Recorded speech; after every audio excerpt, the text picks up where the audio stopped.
नमः हरे हराय नमः। हरे कृष्णा। आज हम भगवत गीता अध्याय 14 श्लोक नंबर 5 सीखेंगे। चलिए शुरू करते हैं। सत्वम रजस्तम इति गुणा प्रकृति संभवाः निबधनन्ति महाबाहो देहे देहिनम अव्ययम्। अब हम इसे धीरे धीरे बोलकर समझते हैं। सत्वम रजस तम इति गुणा प्रकृति संभवाः निबधनन्ति महाबाहो देहे देहिनम अव्ययम्। अब हम इसे फिर से गाते हैं।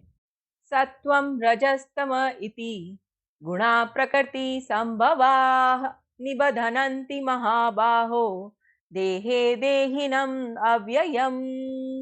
अब हम समझते हैं भगवान श्री कृष्ण इस श्लोक में हमें क्या बता रहे हैं। भौतिक प्रकृति 3 गुणों से युक्त है। ये है सतो, रजो तथा तमोगुण। हे महाबाहु अर्जुन, जब शाश्वत जीव प्रकृति के संसर्ग में आता है तो वह इन गुणों से बंध जाता है। हरे कृष्णा। चलिए अब हम महाप्रेम प्रभु जी से इस श्लोक के बारे में और अच्छे से समझते हैं। हरे कृष्णा जी। 14वां अध्याय बहुत महत्वपूर्ण है। इसमें भगवान श्री कृष्ण हमें बताते हैं कि हम वास्तव में कौन है, हमारा और भगवान के साथ क्या संबंध है, और फिर बताते हैं हम इस संसार में फंस कैसे गए, और उसके बाद में बताएंगे कि संसार से बाहर कैसे निकलना है। तो पिछले श्लोक में भगवान श्री कृष्ण बताते हैं अहम बीज प्रद पिता। भगवान श्री कृष्ण बताते हैं हम सब भगवान के अंश हैं। फिर भी न जाने लोग तरह तरह की चीजें करना चाहते हैं। सोचते हैं अरे भगवान कृष्ण की भक्ति करके क्या करेंगे, इतने सारे देवी देवता हैं। कई लोग बोलेंगे जी अष्टांग योग का पालन करेंगे, कई लोग बोलते हम तो ये करेंगे, कई लोग बोलेंगे हम तो वो करेंगे। तो भगवान स्वतंत्रता देते हैं। भगवान बोलते हैं कि वास्तव में किसी ने भी इस जीवात्मा को नहीं बांधा है। तो लोगों को ऐसा क्यों लगता है कि हम संसार में आके फंस गए। तो भगवान बता रहे हैं कि वास्तव में 3 तरह की रस्सियों से यह जीवात्मा बंध जाता है।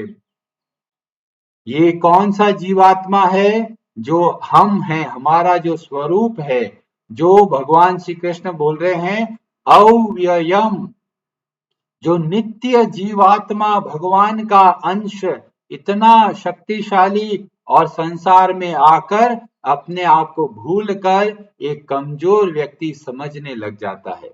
हम डरपोक बन जाते हैं, हम छोटी छोटी चीजों के लिए भागते हैं, हमें थोड़े थोड़े सुखों के लिए भागते हैं, और भगवान बोलते हैं अरे तुम मेरे अंश होकर इतना दुख पा रहे हो।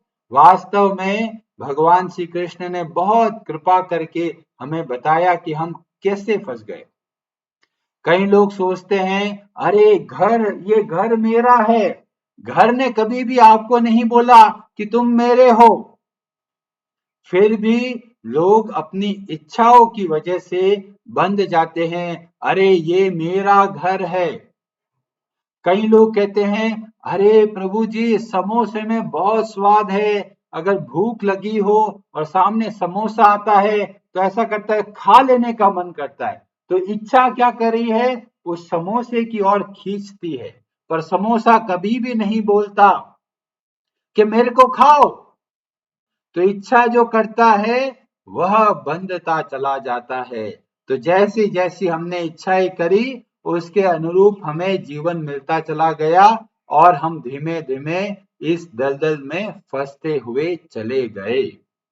और ऐसे ही लोग न जाने कहां कहां अपने मन को चिपका के बैठा दिया।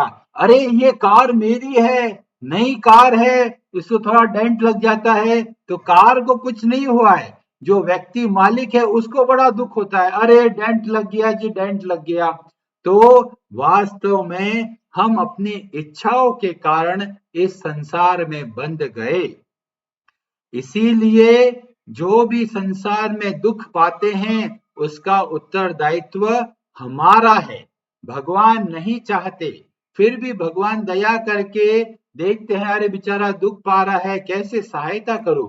तो भगवान तो सदैव हमारे लिए चिंतित रहते हैं, पर हम हैं कि अपनी इच्छाओं के पीछे तरह तरह की चीजें करते हुए भागते रहते हैं।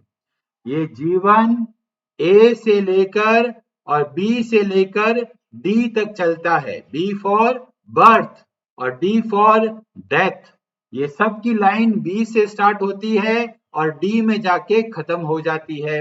अभी इनके बीच में एक लेटर आता है सी। सी का मतलब होता है चॉइस। तो कैसी कैसी आप इच्छाएं बनाते हैं, वैसा वैसा रास्ता आप चयन करते हैं। जैसे कि बोलते आ रहे जी सुबह सुबह भगवान की कथा सुना करो। अब हर व्यक्ति के पास दो रास्ते होते हैं, या तो वो सो जाए, आहा बहुत ही गर्मी है, सुबह सुबह हवा बहुत ठंडी चलती है, थोड़ी देर और सो जाते हैं।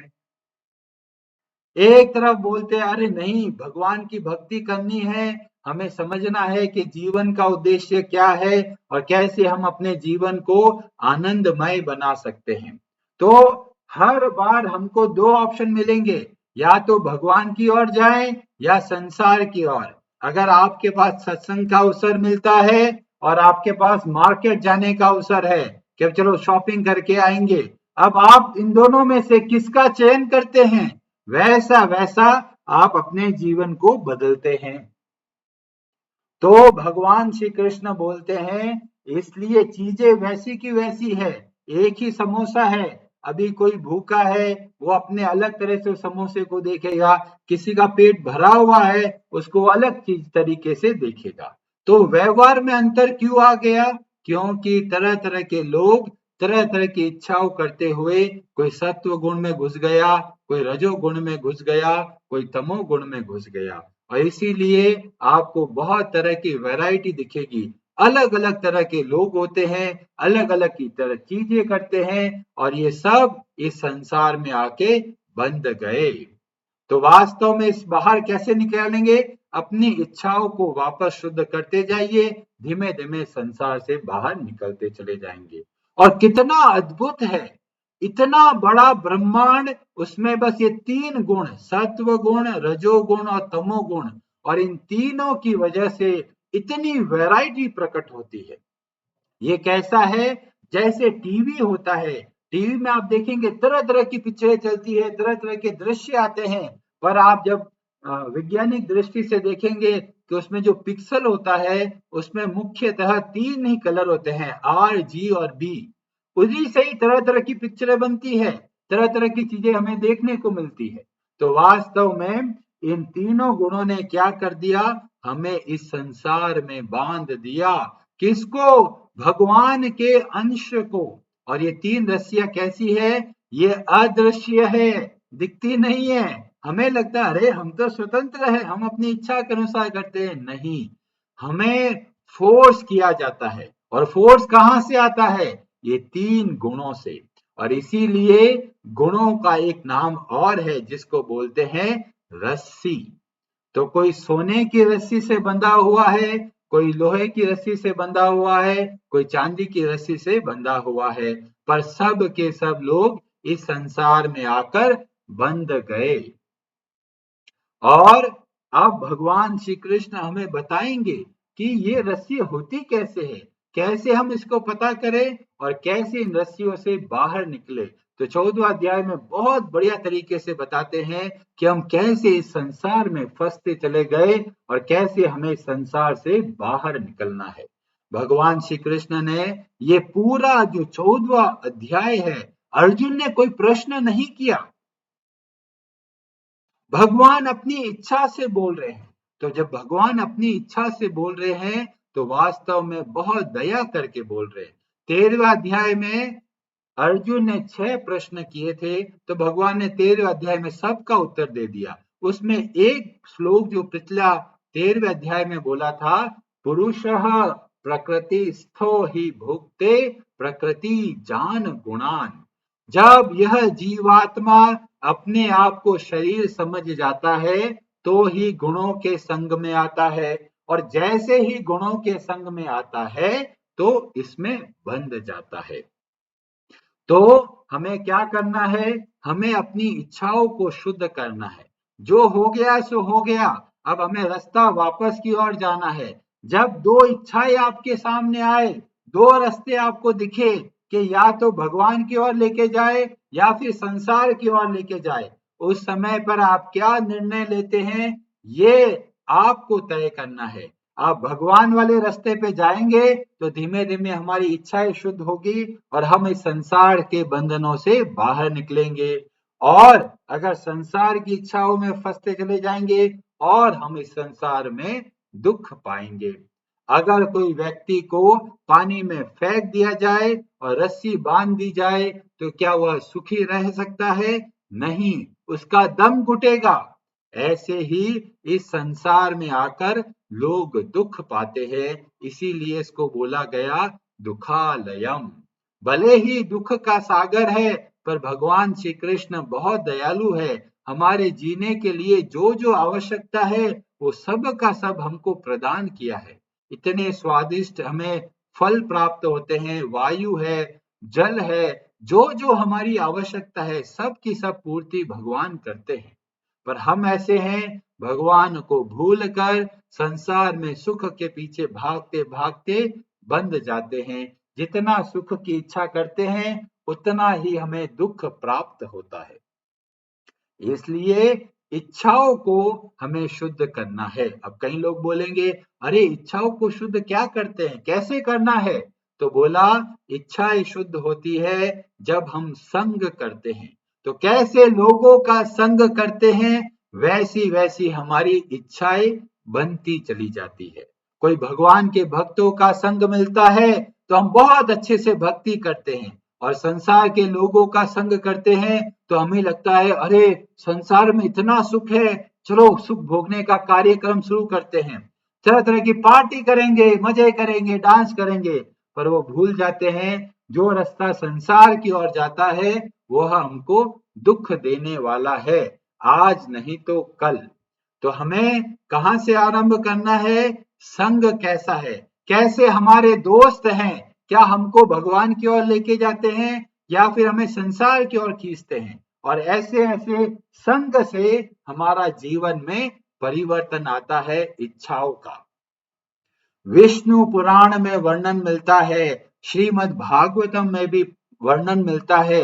भगवान श्री हरि के पुत्र भगवान श्री हरि जब वराह के रूप में प्रकट होते हैं और भूदेवी को उठाते हैं, और जो पाताल रसातल में चला जाते हैं, पृथ्वी को जब उठाकर और वापस उनके जो ऑर्बिट में स्थापित करते हैं, तो भूदेवी और भगवान वराह के पुत्र प्रकट होते हैं और जिसका नाम होता है भौम। भगवान श्री हरि और भूमि देवी का पुत्र होता है भौम। पर क्या होता है, गलत संग में पड़ जाता है और उससे दोस्ती करता है एक राक्षस के साथ जिसका नाम होता है बाणासुर। और बाणासुर के संग में आकर जो भगवान का जो पुत्र भौम, वो बन गया भौमासुर, और उसका एक और नाम होता है नरकासुर। कई लोग जैसे दीपावली के बाद में नरक चतुर्थी बनाते हैं, तो ये नरकासुर जो होता है ये वास्तव में भगवान वराह से प्रकट होता है, भूदेवी का पुत्र होता है। पर संग में आकर कैसे लोगों का हम संग करते हैं उसके अनुसार हमारी विचारधारा बदल जाती है, उसके द्वारा हमारी इच्छाएं बदल जाती है। इसीलिए सभी शास्त्र बोलते हैं अच्छे लोगों का संग कीजिए, जो हमें भगवान की भक्ति सिखाए, जो हमें जीवन में जीने की प्रेरणा दे, जो हमारे जीवन में उत्साह लेके आए, ऐसे लोगों का संग कीजिए। क्योंकि ऐसे लोगों का संग करेंगे तो हमारे विचारों में बदलाव आएगा, हमारी इच्छाओं में बदलाव आएगा। इसीलिए आप देखिए कि आसपास कैसे लोगों का आप संग करते हो, जैसे लोगों का संग करोगे ऐसे ही हमारी सारी विचारधारा बन जाती है। आप देखेंगे इतने बड़े जो भगवान के पुत्र, और वे एक बन गए बहुत बड़े दानव, असुर, नरकासुर। और नरकासुर फिर भगवान श्री कृष्ण जब प्रकट होते हैं तब वे उनका वध करते हैं, नरकासुर का। और नरकासुर क्या करता है? 16,100 जो कुंवारी कन्याएं होती है उनका हरण कर लेता है। और भगवान श्री कृष्ण नरकासुर का वध करके उन सब को स्वीकार करता है। नहीं तो अब ये 16,100 कन्याओं का कोई विवाह करने वाला नहीं है, और भगवान उन सबको स्वीकार करते हैं।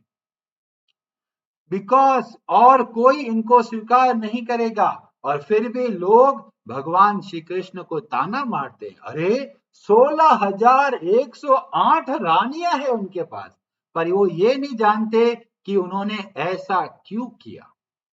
इसीलिए आप शास्त्रों का अध्ययन करें, टीवी के भरोसे में, इंटरनेट के भरोसे में कुछ बातों का निर्णय न ले, भक्तों से समझे और भक्तों से समझकर, शास्त्र को अच्छे से समझकर अपने जीवन में बदलाव लेके आए। हरे कृष्णा जी। आप सबका बहुत बहुत धन्यवाद। हरे हराये नमः।